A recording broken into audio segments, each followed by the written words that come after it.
चला आज मस्त झणझणीत चमचमीत टेस्टी अशी वांग्याची भाजी बनवूया. आणि या वांग्याच्या भाजीला केलेलं जे वाटण आहे ते तुम्ही कुठल्याही भाजीला वापरू शकता. भाज्या अशा मस्तच होणार. तर 4-5 कांदे घेतले आहेत, वाटीभर लसूण सोलून घेतला आणि 2 वाट्या सुकं खोबरं किसून घेतलेलं आहे. हे वाटप आपण पाणी न टाकता मिक्सरमध्ये वाटून घेणार आहोत, त्यामुळे सुकं खोबरं आपण जास्त वापरलेलं आहे. कांदे आणि लसूण असं छान लाल होईपर्यंत भाजून घ्यायचं आणि कांदा लसूण भाजल्यानंतरच आपण याच्यामध्ये सुकं खोबरं टाकून भाजून घ्यायचं आहे. सुकं खोबरं लगेच भाजलं जातं, त्यामुळे कांदा आणि लसूण छान लाल झाला की त्यामध्ये खोबरं टाकून भाजून घ्यायचं आहे. हे वाटण तुम्ही 8-15 दिवस वापरू शकता. शिवाय याला पाणी नसल्यामुळे कसलाही वास येत नाही, नाहीतर पाणी घातलेल्या वाटपला फ्रीजमध्ये जरी ठेवला तरी आंबूस वास येतो. तर हे थंड करून आपण मिक्सरमध्ये टाकून वाटून घेऊया. 4-5 वांगी मी इथे काटे वांगी, छान वांगी अशी घेतलेली आहेत. ही वांगी टेस्टी असतात. ती धुवून अशा याच्या फोडी करून घेतलेल्या आहेत. काटे आहेत या वांग्याला, ते थोडेसे काटे आणि देठसुद्धा तोडून फोडी करून घेतलेले आहेत. हे मिक्सरमध्ये टाकून वाटण असं केलेलं आहे. या पद्धतीने सुकं वाटप केलेलं आहे. 2 चमचे मी आत्तासाठी काढून घेतलं आहे. बाकीचं वाटप आपण फ्रीजमध्ये ठेवायचं आहे, काचेच्या बरणीमध्ये डब्यामध्ये भरून. छान राहतं. सगळ्या भाज्यांना तुम्ही वापरू शकता.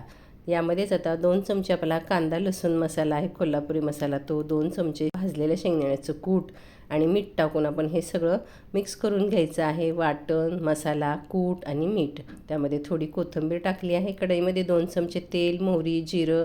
आपण वाटणमध्ये लसूण घातला आहे तरीसुद्धा थोडंसं लसूण आणि कोथिंबीर मी ठेचून घेतलं आहे. कढीपत्ता टाकून ही फोडणी छान आपण परतून घ्यायची. यामध्ये एका कांद्याचे उभे काप करून हलकासा कांदा परतून घ्यायचा आणि यामध्ये हळद टाकायचे आणि वांग्याच्या फोडी कांद्यासोबत छान परतून घ्यायच्या. प्रत्येक वांग्याच्या फोडीला छान चटका बसला पाहिजे, भाजली गेली पाहिजेत. वांग्याचा रंग बदलतो इथपर्यंत आपण वांगी भाजून घ्यायची छान, तरच वांगी छान शिजतात सुद्धा आणि चवीलासुद्धा छान लागतात.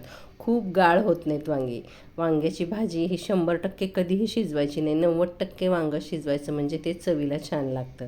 आपण मिक्स करून घेतलेला मसाला टाकला आणि त्यात 4-5 चमचे पाणी टाकून मसाला सगळा छान असा रंग येईपर्यंत परतून घ्यायचा. यामध्ये पुन्हा कडकडीत असं 2 वाट्या गरम पाणी टाकलेलं आहे. साईडला माझी भरलेली भेंडीसुद्धा तयार झालेली आहे. याच्यावर झाकण ठेवून 7 ते 8 मिनिटं आपण छान याला मीडियम गॅसवर शिजवून घ्यायचं आहे. वांगं असं या पद्धतीने शिजवून घ्यायचं, 100% वांगं नाही शिजवायचं. वरून कोथिंबीर टाकून घेतली. मस्त असा आपला झणझणीत चमचमीत असा वांग्याचा रस्सा तयार झालेला आहे. या वाटपाची तुम्ही कोणतीही भाजी बनवा, अशीच तयार होते. कोणत्याही भाकरीसोबत खा, चपातीसोबत खा, वांग्याची भाजी बेस्टच लागते. करून पहा. आवडल्यास लाईक करा, शेअर करा. धन्यवाद.